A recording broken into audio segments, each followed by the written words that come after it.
السلام عليكم ورحمة الله وبركاته. الحمد لله رب العالمين والعاقبة للمتقين ولا عدوان إلا على الظالمين وأشهد أن لا إله إلا الله وحده لا شريك له يتولى الصالحين وأشهد أن محمدا عبده ورسوله صلى الله عليه وعلى آله وصحبه الكرام الطيبين الطاهرين أما بعد. يقول العلامة ابن القيم رحمه الله تعالى: وقد أثنى الله سبحانه على عباده المؤمنين الذين يسألونه أن يجعلهم أئمة يهدون بهم أو يهتدى بهم، فقال تعالى في صفات عباده: والذين يقولون ربنا هب لنا من أزواجنا وذرياتنا قرة أعين واجعلنا للمتقين إماما. Ibn al-Qayyim rahimahullah ta'ala, dans un autre passage de son livre, nous dit qu'Allah subhanahu wa ta'ala a fait les éloges de ses serviteurs croyants. Puis il a mentionné qu'il demandait à Allah subhanahu wa ta'ala de faire d'eux des guides, des imams qui seront eux-mêmes pris pour exemple et seront à leur tour des exemples. Ou plutôt, il demande à Allah Azza wa Jal de faire d'eux des guides qui seront pris pour exemple. Et il nous dit dans leurs caractéristiques, ceux qui disent: ô notre Seigneur, accorde-nous dans nos épouses et notre descendance la fraîcheur du regard, yani la chose la plus aimée, la plus épanouissante, et fais de nous, pour les pieux, des imams. Fais en sorte qu'on soit, nous, des guides, des exemples, des pieux, des guides, des exemples, des imams pour les pieux. Ce passage est à la fin de Surat al-Furqan, dans le célèbre passage de la description de Ibadu ar-Rahman, les serviteurs du tout miséricordieux. Et comme, masha'Allah, tabarakallah, Allahumma barik, on a beaucoup de tullab ilm, qui sont dans al-mustawayat al-ulya. Inch'Allah, on va trouver qui va nous réciter ce passage du Coran. Inch'Allah ta'ala. On attend qu'il se porte volontaire, et dans le cas contraire, Inch'Allah, on l'aidera. Vous avez 10 secondes. En plus, on a des professeurs de Coran, Allahumma barik, des hafad Coran. Ma yusmi'una, qui nous fait écouter le Coran. Ne vous disputez pas, vous pourrez réciter les uns après les autres. On désigne, si on était aussi calme et sérieux pendant les cours, on serait mieux, masha'Allah. On laisse à la fin, incha'Allah. Tamam. Ishaq, on laisse à la fin. Tu préfères rester à la fin? Tamam. On laisse jamais sa place dans l'ibadat. Tamam. À la fin, incha'Allah, on aura le plaisir d'écouter nos frères. Ça, c'est la dua des gens pieux. Il demande à Allah Azza wa Jal de devenir des imams et des exemples pour les gens pieux qui viendront après eux ou bien leurs contemporains. Puis il mentionne les tafasir.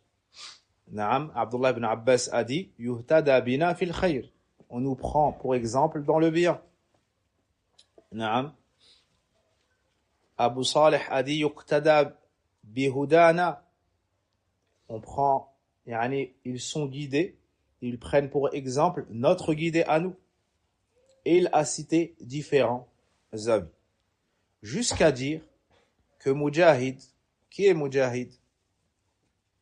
Qui répond à cette question? Mujahid ibn Man. Là, Ibn Mas'ud, c'est Abdullah. Par exemple. Mujahid ibn Man. Personne n'a lu dans le tafsir sans passer par son nom. n'est-ce pas? Mujahid ibn Jabr. C'est l'élève, le célèbre élève de qui? Hein? Abdullah ibn Abbas.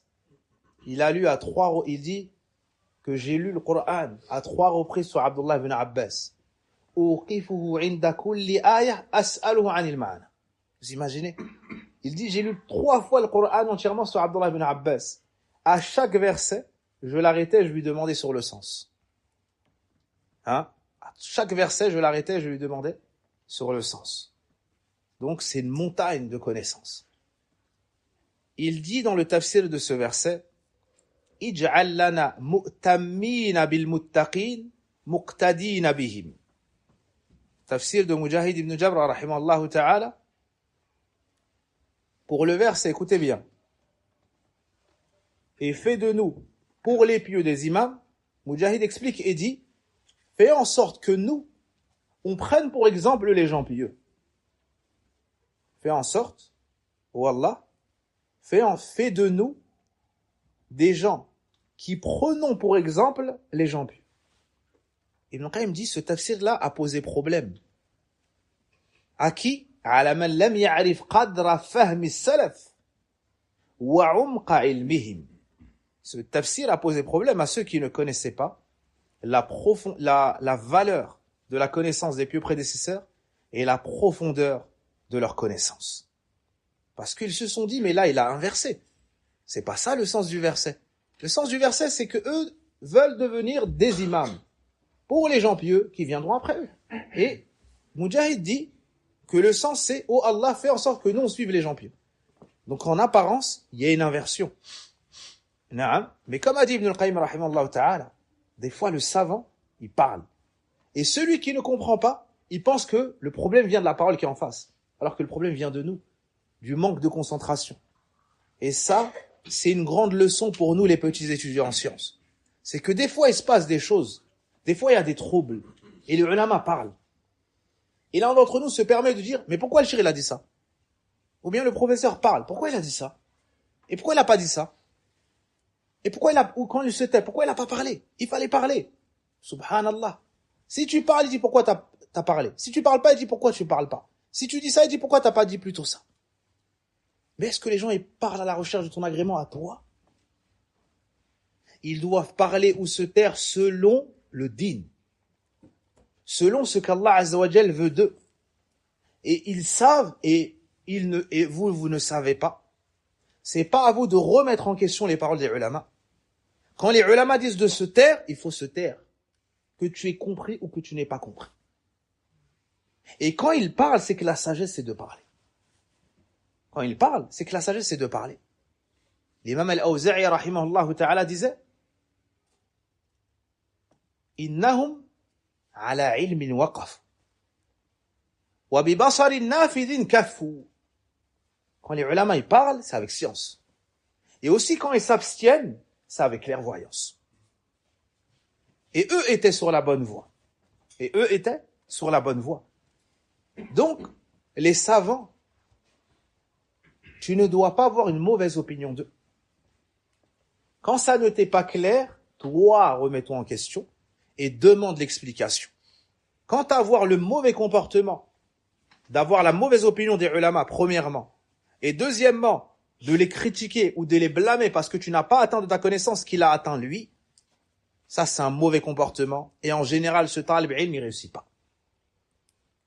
Vous le verrez, il a un signe qui ne trompe pas. C'est qu'il change de shir régulièrement. C'est-à-dire, il est parti à un cours, il change, il va dans une autre assise. Puis il trouve des défauts, il change, il va dans une autre assise. Puis il trouve des défauts, et il ne s'arrêtera jamais, prendra jamais la science. Parce qu'il pense que le savant a comme condition d'être infaillible. Il pense que l'enseignant a pour propriété de ne pas pouvoir faire de faute et d'être la photocopie de son idéal dans sa tête. Ça, c'est une erreur. Toi, tu dois aller où il y a les gens de science qui ont du khair à te donner. Tu puises sa science, puis tu vas chez un autre. Quand tu as puisé la science de l'autre, tu vas chez un autre, et ainsi de suite. Quant au fait de juger toi les paroles des ulama, ça c'est un mauvais chemin. C'est un mauvais chemin. Naam. Nous, on doit être au pied de nos savants. Et quand je dis au pied de nos savants, c'est une expression chez les ulama pour dire que tu viens t'asseoir en tailleur devant les chouyours. Et comme ils sont assis, t'es au niveau de leurs pieds. Comme quand le khatib il fait la khutbah, t'es à ses pieds. C'est pas une humiliation, c'est une noblesse chez les ulama. Chez nous, c'est une noblesse. Hein? Chez l'orgueilleux, c'est pas une noblesse. Comment ça, moi je me mets au pied? Oui, naam. On s'assoit. Naam, on s'assoit. Barakallahu fikum. Le prophète, il s'asseyait avec ses sahaba à un point tel que les gens venaient de l'extérieur, ils le reconnaissaient pas. Alors on lui a mis un lieu où il allait s'asseoir pour qu'il soit reconnu. Et on lui a fait un minbar. Sallallahu alayhi wa sallam. Al-muslim yatawadha lil-haqq. Le musulman, il est humble devant la vérité. Ça, c'est muhim jiddan. Parce qu'on a trouvé des gens qui étaient ignorants, éduqués. Puis quand ils ont pris de la science, subhanallah, ils ont un mauvais comportement. Cette science-là, elle n'est pas prise pour Allah. La science, elle a des effets sur le serviteur. Quand tu prends la science pour Allah, le comportement, il change. Si tu étais non arabophone, éduqué, tu es devenu arabophone et tu manques de respect à tes professeurs, tu manques de respect à ceux qui t'ont précédé, tu manques de respect à tes parents, tu manques de respect à ceux qui ont fait la prière avant toi, sache que ta science, elle n'est pas bénéfique. Recommence. Recommence. Si tu es venu, tu as appris l'arabe, tu as appris du Coran, et ensuite tu manques de respect à tes parents, retourne au muqaddima ou la tamhidi. Muqaddima. Naam, ça va rentrer après encore un mois, Inch'Allah, ça rentre. Naam, retourne à muqaddima, recommence. Un des salafs, sa mère lui a demandé un service. Il a dit, je suis occupé. Quand son shir, il a eu connaissance de ça, il lui a dit, recommence le pèlerinage de l'islam. Allahu Akbar. T'as étudié tout ça, t'arrives à ce niveau-là, et ensuite, quand ta mère, elle t'a demandé, t'as dit, plus tard, à ta mère, elle a dit, refais le hajj de l'islam. Recommence le hajj, t'as rien fait. Recommence à zéro. Recommence les piliers de l'islam. Ça, il faut le comprendre. Et ça, c'est un contexte parfait pour faire la remarque sur ça. Tout ce que vous voyez, qui quand ils étaient ignorants, ils respectaient. Et quand ils ont pris un peu de science, eux, ils pensent que c'est beaucoup, mais c'est un peu. C'est un peu. Si tu as appris l'arabe, tu as fini le Coran, ben tu peux commencer maintenant. Lui, il a appris l'arabe, il a appris le Coran, il croit qu'il a fini. Là, tu peux juste commencer. Si tu avais été un nageur, ça veut dire t'enlever les bouées. Tu peux rentrer dans le grand bain. Tu commences. Si ulama, là, à qui tu manques de respect, ils ont ton âge dans la science. Que dis-je? Ils ont ton âge dans l'enseignement. Ton âge que tu as, 25 ans, 30 ans, ça c'est que le temps qu'ils ont passé à enseigner l'ilm. Puis avant que tu sois une goutte, vile, il était en train d'étudier la science de savant en savant. J'ai pas dit pendant que tu étais une goutte, avant. Ça veut dire que tu n'étais rien. T'étais rien. Puis quand tu as été une goutte, puis un caillot de sang, puis un fœtus, puis un humain, il était dans l'ilm. Quand tu es né en pleurant, il était dans l'ilm. Quand je savais pas encore marcher, il était dans l'ilm. Et maintenant que tu sais marcher sans qu'on te tienne par la main, tu vas parler sur eux. Matastahi, t'as pas honte? Oui, mais le shirkada, oui, mais... D'accord, la parole que tu dis là, c'est les ulama qui t'ont dit de dire ça? Si oui, dicte-la nous afin qu'on fasse pareil. Parce que les ulama vont t'orienter dans le bien. Maintenant, si tu me dis non, pourquoi tu fais ça? Pourquoi tu te fais du mal à toi-même? Et pitié pour ton front, pas pour la montagne sur laquelle tu tapes. Hakadha barakallahu fikum, ceux qui nous ont précédés dans l'ilm, ceux qui nous ont précédés dans la piété, ceux qui nous ont précédés dans l'enseignement, il faut les respecter. Ensuite, quand il y a une divergence, t'es pas apte, toi, à juger la divergence. Parce que t'es un petit étudiant en sciences. Naam. Tu dois revenir aux ulama, c'est possible aux ulama du domaine, qui vont t'orienter selon ta situation. Ils vont regarder t'es qui, t'es quoi, t'as fait quoi, tu comprends quoi, tu connais quoi. Ensuite, il va t'orienter selon ta situation, tu le remercies et tu appliques ses conseils. Hakada. Quant au fait que l'ignorant, c'est lui qui va venir voir ceux qui l'ont précédé, et c'est lui qui va mettre la pression, ainsi de suite, et t'es même pas sur le banc de touche. T'es spectateur sur le côté. Et c'est toi qui veux dicter les règles. Non. Chacun reste à sa place. T'es dans le temps où t'apprends. T'es dans le temps où tu te construis. T'es dans le temps où t'as besoin de conseils pour pas perdre 10 ans de ta vie. Et un jour tu vas te réveiller, tu vas dire, oh là là, j'ai fait n'importe quoi. Et après tu recommences. Non. Là, t'es dans ce moment-là. Corrige-toi tout de suite. Ta langue, utilise-la dans le khair, sinon tais-toi. قل خيرا تغنم أو اسكت عن شر تسلم من قبل أن تندم. Qu'a dit le prophète alayhi salatu wassalam? Man samata naja. Ça c'est un hadith, on doit tous l'apprendre et l'apprendre à nos familles. Man samata naja. Quiconque observe le silence obtiendra quoi? Le salut. Ça tu dois l'apprendre à tes enfants, femmes, enfants, pas. Tout le monde doit l'apprendre ce hadith. Celui qui observe le silence obtiendra le salut. Ça, c'est le tafsir de Mujahid. Ibn al-Qayyim nous dit, celui qui ne connaît pas la science des anciens, celui qui ne connaît pas la profondeur de leur savoir, il va dire, mais c'est quoi ça? Taïb. Ibn al-Qayyim, rahimahullah ta'ala, il nous dit, وَهَذَا مِنْ تَمَامِ فَهْمِ Mujahid. Et ceci fait partie de la perfection de la compréhension du Coran de Mujahid. Puis il explique. Écoutez bien. فَإِنَّهُ لَا يَكُنُ الرَّجُلُ إِمَامًا لِلْمُتَّقِينَ حَتَّى يَأْتَمَّ بِالْمُتَّقِينَ. Allahu Akbar. L'homme ne deviendra jamais un imam pour les gens pieux tant que lui-même n'aura pas pris pour exemple les imams pieux avant lui. Vous avez compris? Personne ne devient imam en se construisant seul. C'est ça le message. Le message, il faut que toi, tu sois un suiveur des imams déjà, pour un jour peut-être devenir un imam pour ceux qui viennent après toi. Donc, cette chaîne-là, il faut la respecter.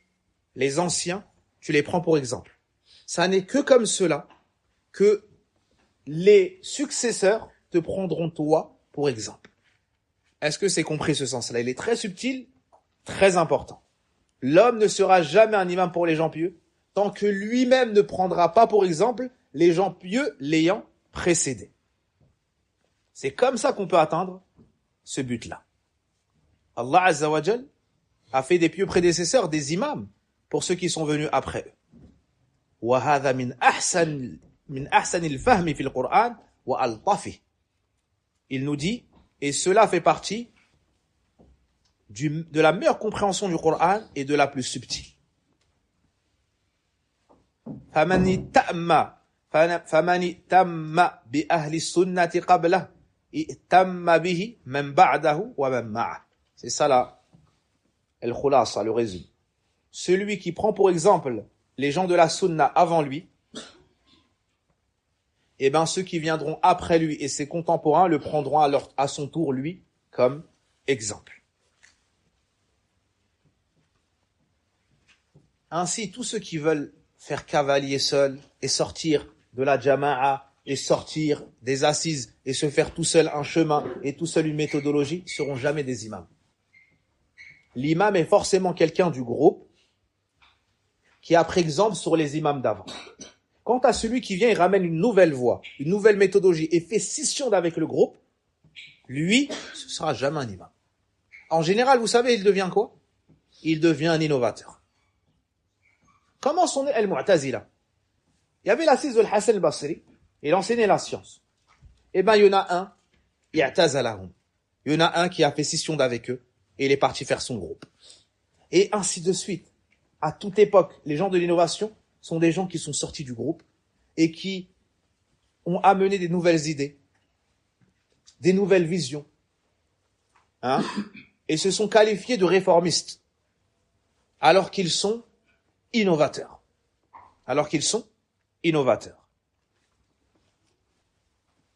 Le verset est au pluriel, n'est-ce pas?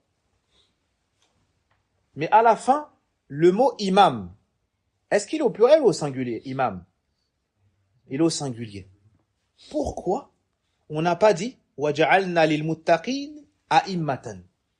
Pourquoi on n'a pas dit le mot imam au pluriel, fait de nous. Vu que tout est au pluriel, on dit, pourquoi dire fait de nous? Pour les pieux, un imam. En dehors du Coran, on aurait dit quoi? Fait de nous, pour les pieux, des imams. Vous avez compris la problématique? Ibn Qayyim rahimahullah ta'ala pose cette question. Et il évoque les avis des gens, des linguistes, des savants et ainsi de suite. Au final, il amène la parole de Al-Farra. Il apporte la parole de Al-Farra. Qui est Al-Farra? Tous, vous êtes inscrits en cours de quoi? D'arabe? Tamam. Et peut-être d'autres vont dire le Coran. Donc personne n'a une excuse. Personne n'a une excuse. Naam. Abu Zakaria, Yahya ibn Ziyad, fait partie de l'ulama de l'Koufa. Et c'était un savant dans la langue arabe et dans le Qira'at. C'était un savant dans la langue arabe et dans Ma'adha dans le Coran. طيب. Al-Farra a dit Innama qala. طيب, qui a une réponse d'abord? Qui pense avoir une réponse? Pourquoi on a dit le mot imam au singulier? Parce qu'il n'y a qu'une voix. Jamil? L'imam c'est le prophète Mohammed sallallahu alayhi wa sallam. Parce que l'imam c'est le prophète alayhi salatu wassalam. Parce que l'ahlam doit l'utiliser aussi pour une personne. Parce que au pluriel on peut vouloir par cela le singulier. Naam. Qui a d'autres? Peut-être même s'ils sont plusieurs, vu qu'au final ils suivent la même voie, on a mis au singulier. Naam. Je suis étonné de la splendeur des réponses, Hassan. Je suis Madha, je me réjouis de l'écoute de ces réponses-là. Naam. Jamil. On va écouter la parole de Al-Farra. Naam. Ensuite, on va voir, on choisit la vôtre ou bien celle-là. Tamam. Naam. Parce que des fois, il y a des frères qui s'inventent des divergences. Ils disent, le shir, il a dit ça, mais moi, je vois ça. Il y a un nouveau qaoul. Ou bien, shir un tel a dit ça, mais moi, je vois ça. Ah, tu vois maintenant. Masha'Allah. طيب. قال الفراء رحمه الله إنما قال إماما ولم يقل أئمة على نحو قوله إن رسل رب العالمين ولم يقل رسولا وهو من الواحد المراد به الجمع. Écoutez la réponse. Al-Farra rahimahullah a dit. Il a dit imaman et n'a pas dit a'immatan. Comme dans le verset dans Surat Ash-Shu'ara, en parlant de qui? Inna rasulu rabbil alamin. Nous sommes le messager du Seigneur des mondes. Qui a été envoyé à Pharaon? Moussa et Haroun. Et là, inna rasulu. Ça, c'est du mufrad ou c'est du musanna? C'est du singulier ou bien du duel? C'est du singulier. Alors qu'on parle de qui ici? De Moussa et de Haroun. Al-Farra dit c'est comme ici. Et il n'a pas dit Rasoula, parce que comme vous le savez, depuis que vous avez fait le Mustawa Tamhidi 1, que au duel, on rajoute un alif, n'est-ce pas? Et là, on n'a pas mis de alif. Il n'y a pas la alama du rafa, n'est-ce pas? Pourquoi? Parce que des fois en arabe, on cite le pluriel et on entend par cela le singulier. Ou on cite le singulier en voulant par cela le pluriel, comme c'est le cas dans ce verset. Ou bien le duel, on peut dire. Il a cité ensuite un vers de poésie chez les Arabes qui prouve cela. Ibn Qayyim dit cela fait partie de la meilleure parole. Cependant, il manque des choses à ajouter. Écoutez la suite. Wallahi, c'est un trésor. Peut-être on arrête le cours après ça. On arrête le cours après ça. وهو أن المتقين كلهم على طريقة أو على طريق واحد ومعبودهم واحد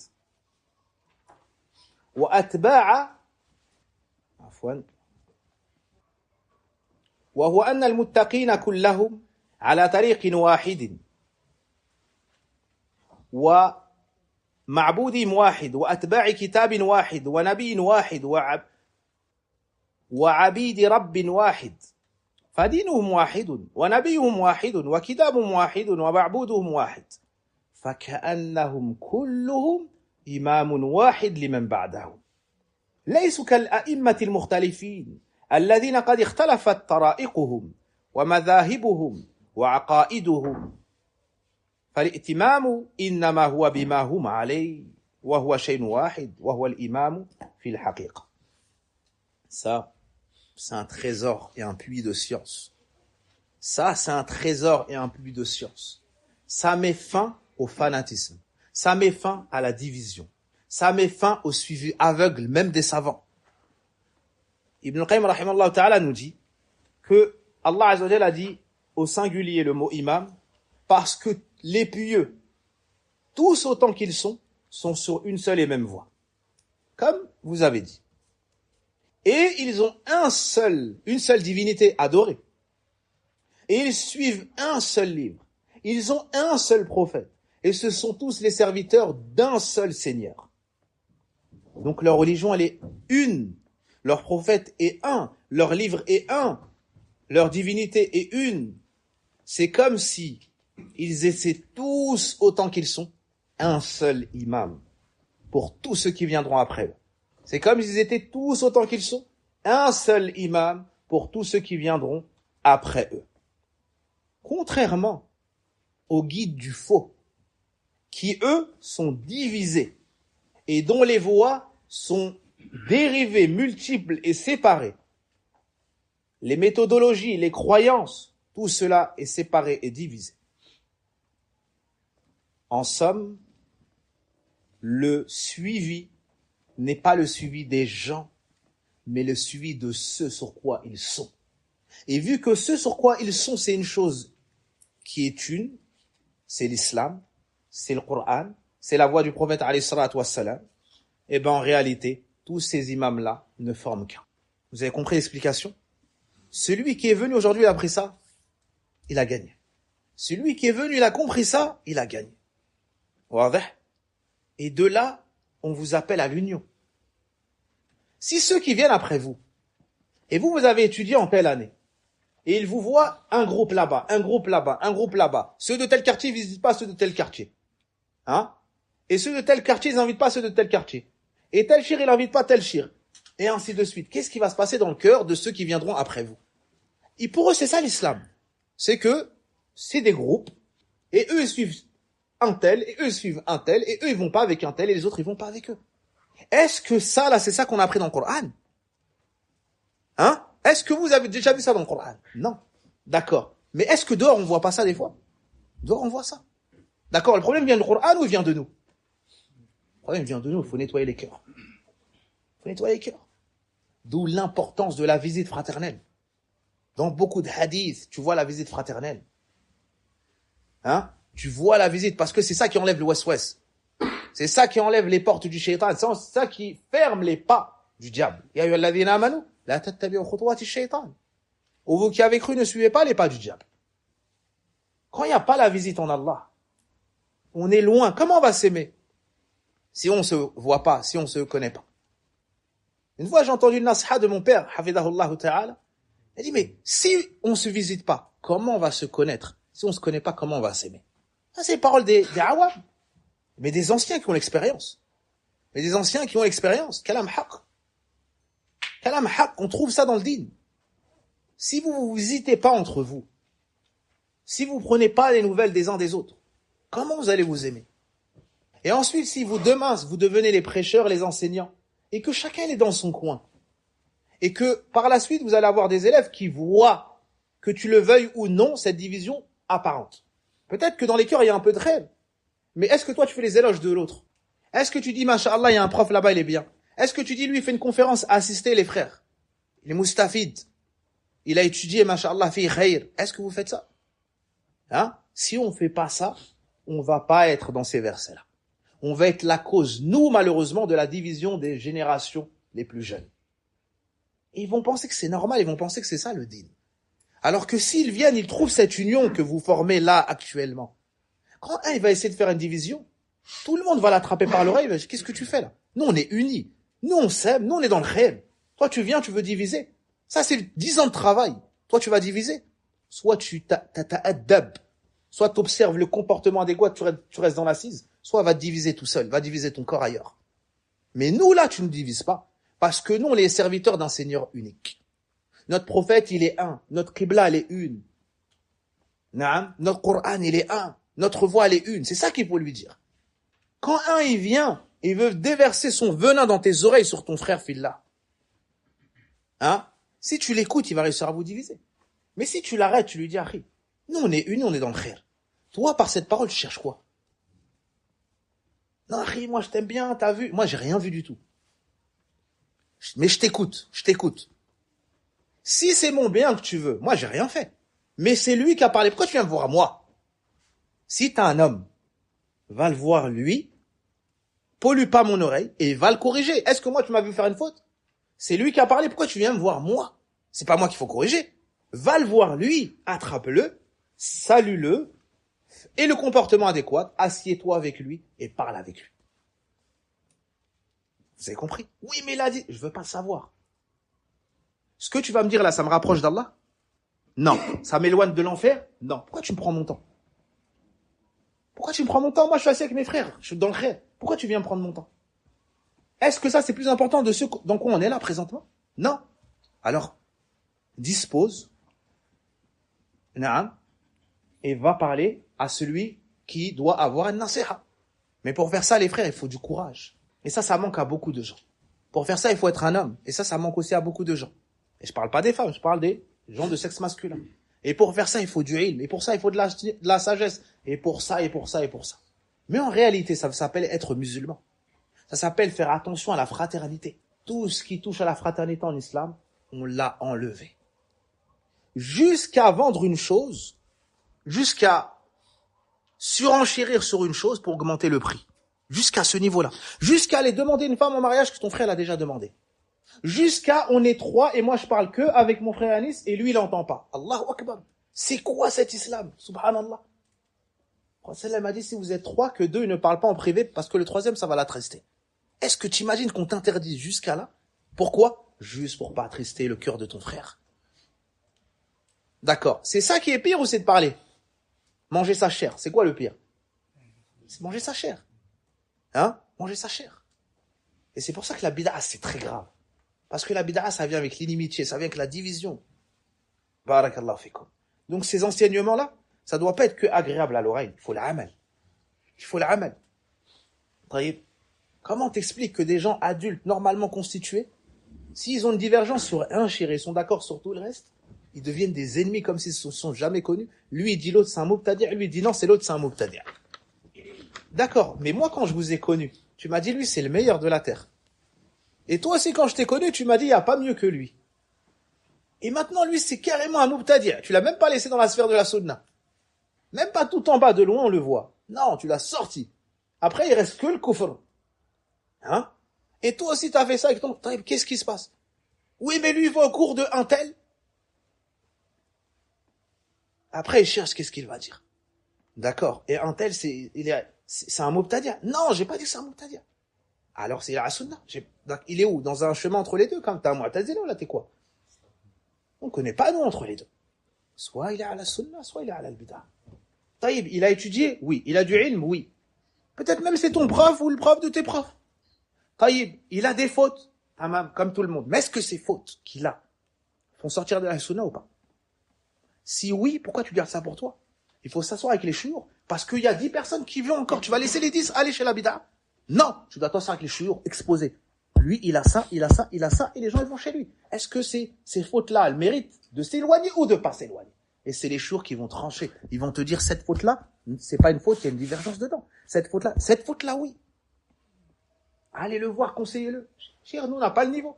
Alors, orientez-le vers les gens de science. Ils vont le conseiller. Et peut-être que toi, d'une grosse histoire que tu voulais faire, la science lui parvient, le conseil, il te dit merci, jazakallah khairan, et ensuite il revient dans le cours et il se corrige. Et les frères, ils restent unis. Mais c'est pas ça qu'il faut.